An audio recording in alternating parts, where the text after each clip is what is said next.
जो दिल के पेशेंट हैं वो कौन से मशरूब छोड़ दें, अवॉइड करें, प्लीज़ सर। अच्छा जी, बहुत शुक्रिया जी। देखिए, ये आपने बहुत ही टू द पॉइंट और जो मोस्ट इम्पॉर्टेंट सवाल है वो आपने कर दिया है। शुरू में मैंने एक बात की थी कि दिल के अमराज मुख्तलिफ होते हैं। हर किसी का ये ख्याल होता है कि ज़्यादा पानी पिएं, और ठीक भी है, ज़्यादा लिक्विड्स इस्तेमाल करें। गर्मी के लिए हम लोग बेतहाशा लिक्विड्स इस्तेमाल करते हैं, चाहे शरबत की सूरत में, पानी की सूरत में, कोल्ड ड्रिंक्स, दूध, व्हाट्सएवर इट इज़। लेकिन ये मुख्तलिफ़ लोगों के लिए मुख्तलिफ है। देखिए, जिनके दिल का अमराज है, उनकी हार्ट अटैक हुआ या नहीं हुआ, दिल की तकलीफ़ हुई, एंजाइना हुआ, एंजियोग्राफी हो गई, एंजियोप्लास्टी हो गई या बाईपास हो गया। अब इन मरीज़ों के अगर दिल का फंक्शन ठीक है, दिल के फंक्शन से मुराद होती है दिल की पंपिंग कैपेसिटी, नॉर्मली ये 50 to 70% होती है, तो इट्स समवेयर बिटवीन 50 to 70%। इसे हम इंजेक्शन फ्रैक्शन भी कहते हैं। ये दिल की पंपिंग कैपेसिटी होती है।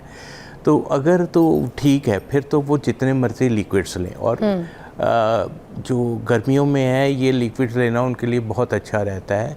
हाँ, मशरूबात का जहाँ तक आपने ज़िक्र किया है, तो ऐसे अगर किसी को डायबिटीज़ है, साथ शुगर है, तो फिर मीठे मशरूबात ना इस्तेमाल करें, जिसका शरबत हुआ या कोल्ड ड्रिंक्स हुई, तो उनको आप इस्तेमाल ना करें। फिर आप ऐसा मसलन दूध बगैर, मलाई के, बगैर चीनी के आप ले सकते हैं, या समथिंग लाइक इट, जिस तरह सर हमें जैसे लगा दिया जाता है बजूरी का शरबत, संदल का शरबत। देखिए, अगर डायबिटिक ये, मगर उसमें मिठास ऑलरेडी होती है। If the person is diabetic, उसके लिए तो बिल्कुल ठीक नहीं है ना? बिल्कुल ठीक नहीं है। आम बंदा ले सकता है, मगर आम बंदा ले सकता है जिसको दिल की तकलीफ़ है, उसकी दिल की पंपिंग नॉर्मल है, अच्छी है, तो वो ले सकता है वो फिर, और वो मीठे शरबत भी ले सकता है। उसका ये फ़ायदा होता है कि थोड़ा सा कूलिंग इफ़ेक्ट आता है।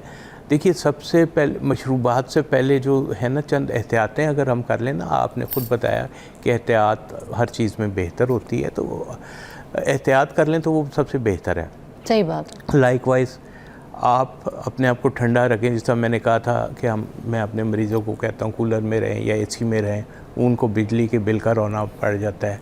तो बहरहाल ये है कि इसी तरह आप बिला वजह, सबसे पहले तो बिला वजह गर्मी में घर से बाहर ना जाएं, और स्पेशली उस टाइम पे जिस तरह दोपहर है, जब तेज़ धूप है, उसमें बाहर ना जाएं।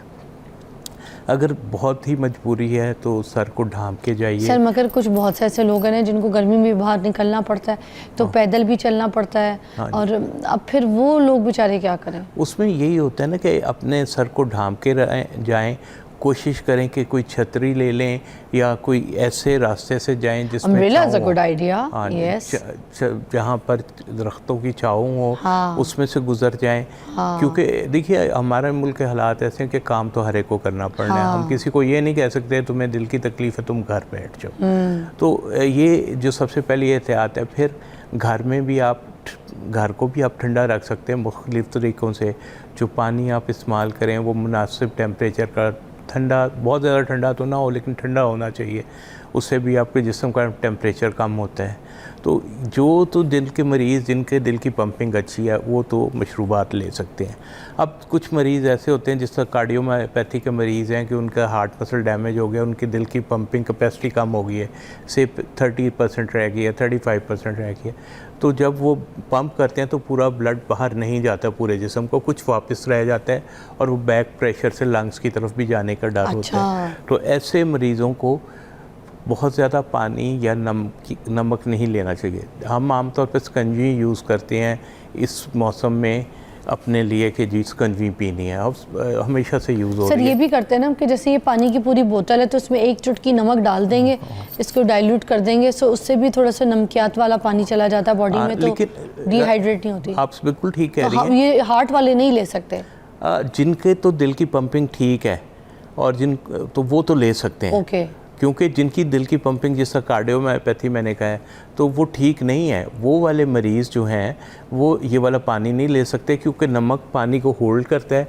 वो पहले ही पंपिंग कम है, तो उनको फेफड़ों में या जिस्म में पानी जमा होने का डर होता है। तो वो कार्डियोमायोपैथी वाले पेशेंट नहीं ले सकते।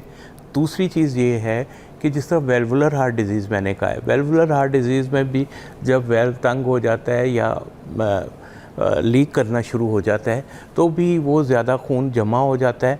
उन लोगों में भी हम अगर उनके ये तंगी बहुत ज़्यादा हो गई है या लीकेज जिसे रिगर्जिटेशन कहते हैं वो बहुत ज़्यादा हो गया है, दिल फैलना शुरू हो गया है, तो उनमें हम पानी भी रिस्ट्रिक्ट करते हैं। फ्लूइड्स मेरा मतलब है पानी, चाय, दूध, शोरबा वगैरह एवरीथिंग इंक्लूडेड।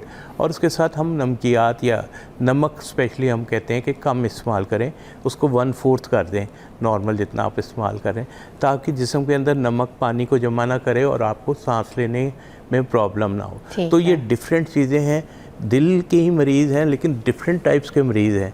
तो उन मरीज़ों में जिनमें दिल की पंपिंग अच्छी है उनमें आप पानी भी ले सकते हैं, नमकियात भी ले सकते हैं, लेकिन जिनमें अच्छी नहीं है उनमें आपको बड़ा सोच समझ के पानी और नमकियात देना पड़ते हैं। थैंक यू सो मच रियाज साहब, टाइम क्योंकि ख़त्म हो गया हमारा, बट हाँ जितनी भी इंफॉर्मेशन मिली हमारे लिए बड़ी कार आमद है और आपकी तशरीफ़ आवरी का, आपके वक्त का बहुत बहुत शुक्रिया।